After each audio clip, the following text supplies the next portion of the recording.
तो आज हम यहाँ पे ये देखने वाले हैं कि कैसे इन सब प्लेट्स पे चार्ज का डिस्ट्रीब्यूशन होता है। मान लेते हैं कि अगर यहाँ पे हमारा चार्ज है Q1, इस प्लेट पे चार्ज है Q1, इस प्लेट पे चार्ज है Q2, यहाँ पे है Q3, यहाँ पे है Q4। कुछ इस तरीके से चार्ज है यहाँ पे सारे प्लेट पे। तो इनके सरफेसेस पे मान लेते हैं इस प्लेट की दो सरफेसेस है, एक इस साइड में एक इस साइड में, यहाँ पे भी है ऐसे ऐसे, इस तरीके से दो दो सरफेसेस हैं प्लेट के। तो यहाँ पे अलग अलग सरफेस पे चार्ज का डिस्ट्रीब्यूशन क्या होगा, यहाँ पे कुछ अलग होगा। तो हम देखते हैं कि किस तरीके से चार्ज का डिस्ट्रीब्यूशन होता है। तो सबसे पहले कि जो हमारा ये है पहला वाला प्लेट, इसका ये एंड और सबसे लास्ट वाला है ये प्लेट, इसका ये एंड। इन दोनों एंड पे चार्ज हमेशा इक्वल होगा। इन दोनों प्लेट पे चार्ज हमेशा यहाँ पे इस सरफेस पे इक्वल होगा। किसके बराबर होगा? मान लेते हैं कि यहाँ पे सरफेस 1 है, ये 1 2 3 4 5 6 7 8 टोटल 4 प्लेटें हैं, जिसमें से 8 सरफेसेज हैं, 8 सरफेस। तो सरफेस नंबर 1 और सरफेस नंबर 8 इन दोनों पे चार्ज सेम होगा, जितना भी होगा चार्ज है यहाँ पे सेम होगा। कैसे निकालेंगे यहाँ पे? तो जितने भी टोटल चार्ज है यहाँ पे डिस्ट्रीब्यूट है, Q1 plus Q2 plus Q3 plus Q4, यानी पहले वाले प्लेट पे Q1 है, Q2 है, Q3 है, Q4 है।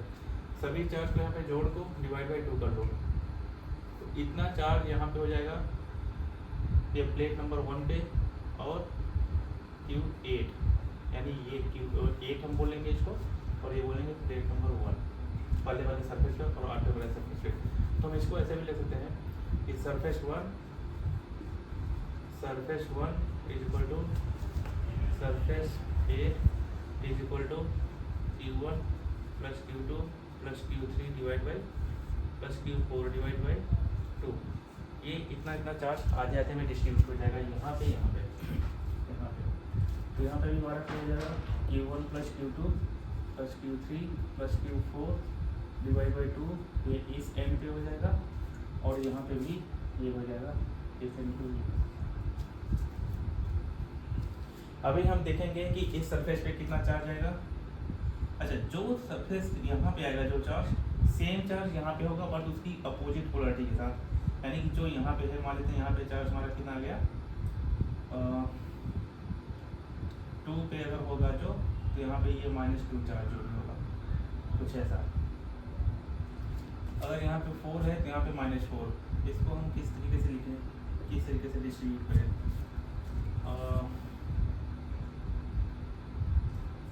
तो यहाँ पे हम मान लेते हैं कि इसको सरफेस A मानते हैं, इसको हम B मानेंगे, ताकि यहाँ पे इजी हो जाए। C D E F G और यहाँ पे हो जाएगा H। तो यहाँ पे हो जाएगा charge on plate 1 is equal to this, and charge on plate H, charge on plate H, ये H है इज इक्वल टू दिस। और चार्ज ऑन B, यहाँ पे QB की जो वैल्यू हो जाएगी वो, इसमें से टोटल चार्ज जो है Q1, टोटल चार्ज Q1 में से ये वाला चार्ज हम हटा देंगे, यानी कि QA हटा देंगे। Q1 में से ये QA हटा देंगे तो ये बच जाएगा QB। और ये चार्ज, जो चार्ज यहाँ पे होगा वो यहाँ पे अपोजिट होगी, यानी कि QC की जो वैल्यू हो जाएगी -QB और -QB। QB की वैल्यू क्या है दिस, तो यहाँ पे हो जाएगा -Q1 -QA। यानी यहाँ पे जो चार्ज आ गया, इस सरफेस से जो चार्ज आ गया वो तो ठीक है। यहाँ पे जो होगा इसके पूरा जो चार्ज पहले से रखा हुआ है Q1, इस Q1 में से इस सरफेस को हटा दोगे तो ये वाला मिल जाएगा, और जो यहाँ पे होगा इसका सेम नेगेटिव यहाँ पे होगा। अब जो यहाँ पे होगा यानी कि QC और Q2 यहाँ पे डिस्ट्रीब्यूट है, तो QD की वैल्यू क्या होगी यहाँ पे? QD की जो वैल्यू होगी Q2 QC, ये हो जाएगा Q2 QC। और यहाँ पे क्या हो जाएगा QB, इसकी वैल्यू सेम इसके बराबर होगा अपोजिट के साथ, -Q2 QC, कुछ ये होगा। QF यहाँ पे क्या होगा चार्ज, QF में क्यू एफ क्या होगा Q three minus Q E, Q F की वैल्यू होगी Q three minus Q E, और क्यू जी की वैल्यू क्या हो जाएगी यहाँ पे, क्यू जी की वैल्यू हो जाएगी माइनस क्यू एफ, यानी कि यहाँ पे minus of Q three minus Q E. और यहाँ पे क्या होगा, यहाँ पे और यहाँ पे पहले हम निकाले जितने भी चार्ज होंगे सबको जोड़ देंगे और डिवाइड बाई 2 कर लेंगे, तो यहाँ पे आ जाएगा इस एंड पे और इस एंड पे, उसी के अकॉर्डिंग सारे वैल्यू यहाँ पे मिल जाएंगे इस तरीके से ऐसे। अब हम ये देखेंगे कि क्यू ए की वैल्यू, जैसे क्यू बी की वैल्यू मैंने निकाला था Q one minus Q A, तो यहाँ पे अगर हम क्यू ए की वैल्यू रखते हैं तो सॉल्व करेंगे, क्यू बी की वैल्यू कितनी आती है, Q one minus Q A की वैल्यू ये है, यानी कि Q1 plus Q2 plus Q3 plus Q4 divide by 2। अगर आप इसको सॉल्व करोगे तो QB की जो वैल्यू आ रही है 2Q, यहाँ पे और हो जाएगा, माइनस करेंगे तो हो जाएगा Q1 minus Q2 minus Q3 minus Q4 divide by 2, ये हो जाएगा QB की वैल्यू। सॉल्व करने के बाद ये आ जाएगा क्यू बी की वैल्यू, यानी यहाँ पे क्यू बी की जो वैल्यू आ जाएगी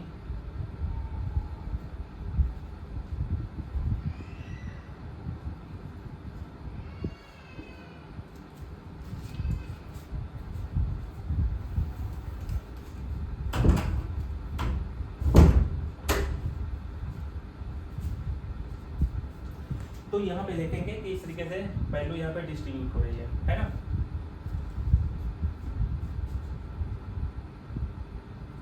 अब यहाँ पे हम देखेंगे QC की वैल्यू क्या होगी, QC की जो वैल्यू होगी वो QB की जस्ट अपोजिट, यानी हम यहाँ की QC की वैल्यू हो जाएगी माइनस QB, इसी का माइनस हम कर लेंगे, तो यहाँ पे QC की वैल्यू कितनी आ जाएगी, QC की वैल्यू हो जाएगी माइनस QB, और यहाँ पे माइनस कॉमन लेते हैं Q1 minus Q2 minus Q3 minus Q4 divide by 2, ये हो जाएगा QC की वैल्यू यहाँ पे। अब हम लेते हैं QD की वैल्यू क्या होगी, QD की वैल्यू इसको मैं मिटा रहा हूँ और QD की वैल्यू निकालेंगे अभी हम, QC की वैल्यू रहने दोगे,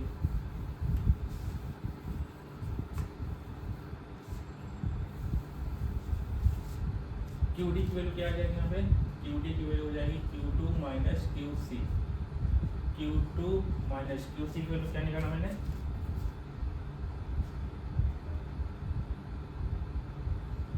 minus of Q1 minus Q2 minus Q3 minus Q4 divide by 2, ऐसे। अब इसको सिंप्लीफाई करो जरा, Q2 ये minus minus plus, Q1 minus Q2 minus Q3 minus Q4 divide by 2, और ये सिंप्लीफाई हो जाएगा यहाँ पे, तो Q2 ये हो जाएगा Q2 plus Q1 minus Q3 minus Q4 divide by 2, ये हो जाएगी QD की वैल्यू, इसकी वैल्यू QD की वैल्यू, QD ये यहाँ पे है, QD की वैल्यू यहाँ पे लिख रहे हैं, QD equal to Q1 plus Q2 minus Q3 minus Q4 divide by 2, QE की वैल्यू जस्ट इसकी अपोजिट पे होगी यहाँ पे, तो QE की वैल्यू हो जाएगी माइनस QD, और यहाँ पे लिखेंगे हम माइनस, यहाँ पे लगा लो आप Q2 plus Q1 Q3 minus Q4 divide by 2, कुछ ऐसे। QE तक हम आ गए, अब आते हैं QF की वैल्यू हम यहाँ पे लिख रहे हैं, ध्यान से देखना, QF की वैल्यू क्या हो जाएगी, Q3 माइनस QE, QF की वैल्यू हो जाएगी Q3 minus QE, Q3 minus QE की वैल्यू हमने क्या निकाला यहाँ पे, माइनस ऑफ, यहाँ पे इसको ब्रैकेट में माइनस ऑफ, अगेन ब्रैकेट में Q1 plus Q2 minus Q3 minus Q4 divide by 2, कुछ ऐसा बनेगा। इसको सॉल्व करने के बाद क्या मिलेगा, Q3 minus minus plus Q1,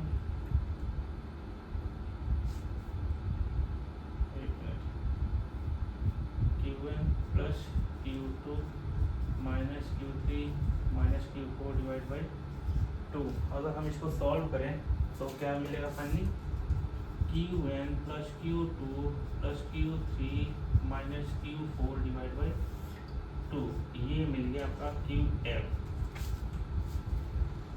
अब QF की वैल्यू क्या है, यहाँ से ये वाले सरफेस पे Qn plus Q2 plus Q3 minus Q4 divide by 2, और सेम वैल्यू होगी यहाँ पे माइनस Qg, यही वैल्यू सेम माइनस Qg के बराबर हो जाएगी।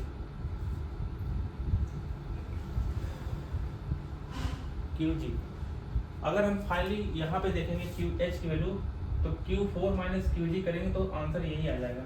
करके एक बार ट्राई कर सकते हो, आप देख सकते हो यहाँ पे। तो हम यहाँ पे लगा रहे हैं एक बार दोबारा, QH की वैल्यू होगी यहाँ पे Q4 minus Qg। Q4 minus Qg की वैल्यू क्या है, Qg की वैल्यू यहाँ पे ये नेगेटिव है तो ये माइनस इधर आ जाएगा, इसको हम ऐसे लिखेंगे minus Q1 plus Q2 plus Q3 minus Q4 divide by 2। इसको सॉल्व करोगे तो Q4 और ये हो जाएगा plus Q1 plus Q2 plus Q3 minus Q4 divide by 2। अगर ये सिंप्लीफाई हो जाएगा तो आंसर मिल जाएगा Q1 plus Q2 plus Q3 plus Q4 divide by 2, ये हो जाएगा QH। इस तरीके से प्लेट पे डिस्ट्रीब्यूट होता है चार्ज का, इस कंसेप्ट को ध्यान में रख देना। आगे इससे रिलेटेड एक हम क्वेश्चन बनाते हैं। अच्छा, यहाँ पे एक चीज़ और है देखने को मिलती है कि मान लेते हैं किसी वायर से, एक कंडक्टर से किसी दो प्लेट को अगर हम ज्वाइंट कर देते हैं तो क्या होता है, ऐसे ही रखते हैं इसको हम। सपोज दैट एक प्लेट ये है, एक प्लेट ये है, इन दोनों प्लेट को एक वायर से हम जोड़ दिया और यहाँ पे स्विच लगा के इसको ऑन कर देते हैं, तो होगा क्या, इस प्लेट पे मान लेते हैं ये प्लेट है आपका 1 और ये प्लेट है 3, तो potential at 1 equal to potential at 3। इन दोनों पॉइंट पे पोटेंशियल सेम है। वायर से जोड़ने का मतलब दोनों पे पोटेंशियल सेम हो जाता है। इसी से मिलता जुलता एक हम क्वेश्चन करने वाले हैं अभी।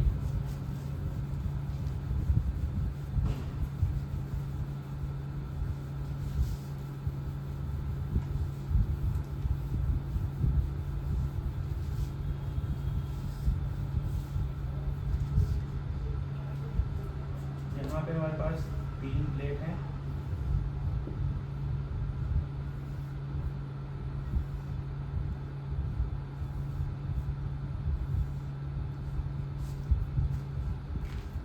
इन दोनों प्लेट के बीच में डिस्टेंस जो है यहाँ पे तो है A, और इन दोनों प्लेट के बीच में डिस्टेंस है B, और यहाँ पे एक चार्ज Q डिस्ट्रीब्यूटेड है मिड प्लेट पे, यानी कि मिडिल वाले प्लेट पे चार्ज क्या है, डिस्ट्रीब्यूटेड है, और इन दोनों को हमने ऐसे ज्वाइंट किया है, इन दोनों को हमने ऐसे ज्वाइंट कर दिया है। तो चार्ज का डिस्ट्रीब्यूशन कैसे होगा, इन ईच प्लेट, यहाँ पे और इस पॉइंट पे, इस पॉइंट पे, इस पॉइंट पे, इस पॉइंट पे, इस पॉइंट पे, इस पॉइंट पे चार्ज का डिस्ट्रीब्यूशन कैसे होगा उसको फाइंड आउट करना है। और यहाँ पे दिया हुआ है कि प्लेट एरिया जो है, plate area equal to A, और इनके बीच में जो मीडियम है वो एप्सिलॉन नॉट परमिटिविटी है, इनकी परमिटिविटी क्या है, एप्सिलॉन नॉट। बस अब आपको चार्ज का डिस्ट्रीब्यूशन करना है हर एक पॉइंट पे चार्ज का डिस्ट्रीब्यूशन करना है। देखते हैं कैसे होगा। तो सबसे पहले क्या होता है कि जो आउटर सरफेस होता है, पहले वाले प्लेट का आउटर और एंड वाले प्लेट का एंड सरफेस पे चार्ज कितना होता है, सबसे पहले तीनों चार्ज जोड़ देते हैं और डिवाइड बाई 2 कर लेते हैं, तो इस एंड पे और इस एंड पे चार्ज इक्वल मिल जाएगा। तो यहाँ पे क्या है टोटल चार्ज, यहाँ पे कुछ नहीं है 0, और यहाँ पे Q, यहाँ पे बिल्कुल कुछ नहीं तो 0 डिवाइड बाई 2, यानी कि Q/2, यानी इस सरफेस पे आ गया Q/2 और इस सरफेस पे आ गया Q/2। ये चार्ज का डिस्ट्रीब्यूशन यहाँ पे हो गया। इन दोनों पॉइंट पे चार्ज मिल गया मुझे। अब हमें और देखना है यहाँ ये कैसे निकालेंगे। इसको लेट कर लेते हैं। यहाँ पे चार्ज है Q1, यहाँ पे चार्ज है Q2, यहाँ पे चार्ज है Q3, यहाँ पे चार्ज है Q4। अब यहाँ पे तो कोई चार्ज पहले से दिया नहीं है कि इस चार्ज में से इसको माइनस कर लें तो ये मिल जाएगा। तो अब हम यहाँ पे इस्तेमाल करने वाले हैं पोटेंशियल। यहाँ पे क्या होगा, पोटेंशियल डिफरेंस देखा जाए ये प्लेट एरिया, ये डिस्टेंस है, इसको मैं हटा देता हूँ। इस पॉइंट पे यानी कि दोनों पॉइंट को जोड़ दिया, एक तार से जोड़ दिया गया है, तो यहाँ पे पोटेंशियल सेम हो जाएगा।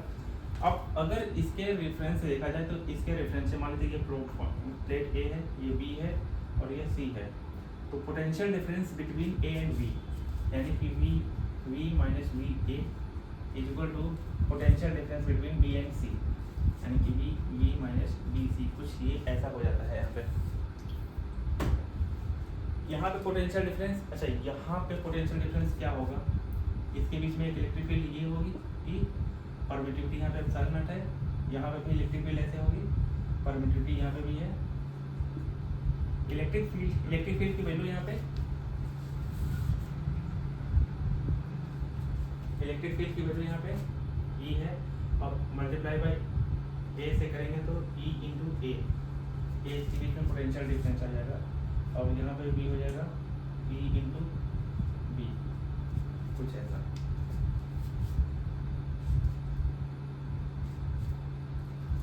तो हम यहाँ पे देखेंगे ई की वैल्यू क्या हो जाएगी, यहाँ पे चार्ज हमारा क्या है Q1, तो वैसे ई की वैल्यू क्या होती है, ई की वैल्यू होती है sigma upon epsilon not, sigma की वैल्यू होती है Q1 अपॉन ए इंटू एप्सिलॉन नॉट इंटू ये डिस्टेंस ए हो जाएगा, तो ये हो जाएगा पूरा का पूरा, सॉरी ये है ई, अगर हम बी निकालेंगे तो ई इंटू ए, तो E into A equal to, अच्छा ई ए बी और यहाँ पे हो जाएगा E B C into D. E A B की वैल्यू हमने क्या निकाला अभी, Q N upon A epsilon naught into A equal to Q B C. यहाँ पे क्या होगा, यहाँ पे क्या होगा, अच्छा जो चार्ज यहाँ पे Q1 अगर लेंगे तो यहाँ पे क्या हो जाएगा माइनस Q1, ये Q यहाँ पे दिया हुआ है तो Q3 की वैल्यू क्या आ जाएगी, Q3 की वैल्यू आ जाएगी Q minus of minus Q1 यानी कि Q प्लस Q1, ऐसा कुछ, ठीक है। इसके बीच में जो चार्ज हमारा है क्या, Q plus Q1 upon A epsilon naught into B, ये निकल गया हमारा यहाँ पे। इन दोनों को इक्वल हम करके यहाँ पे क्या निकालने वाले हैं, ये एप्सिलॉन यहाँ पे कैंसिल होगा, आइए इसको हम सॉल्व करते हैं। ऊपर यहाँ पे कुछ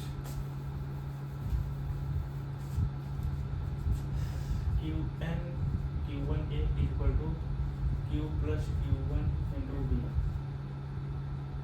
तो QV plus Q1 B, Q1 को यहाँ पे ले आओगे, Q1 कॉमन आ जाएगा, A minus B equal to QV, Q1 की वैल्यू हो जाएगा QV upon A minus B, कुछ आंसर ये हो जाएगा Q1 की वैल्यू आपका यहाँ पे मिल गया, क्या हो जाएगा QV upon A minus B. तो इसका आंसर क्या होगा, यहाँ पे भी हो जाएगा QV अपॉन D माइनस ए, क्योंकि निगेटिव हो जाएगा। अब Q3 की वैल्यू क्या हो जाएगी, यहाँ पे Q3 की वैल्यू हो जाएगी Q minus this QV upon D minus A, इसको सिंप्लीफाई करेंगे तो क्या हो जाएगा QV minus QA minus QB upon D minus A, cancel, minus QA upon D minus A यानी कि QA upon A minus B, ये हो जाएगा Q3 की वैल्यू क्या आ गई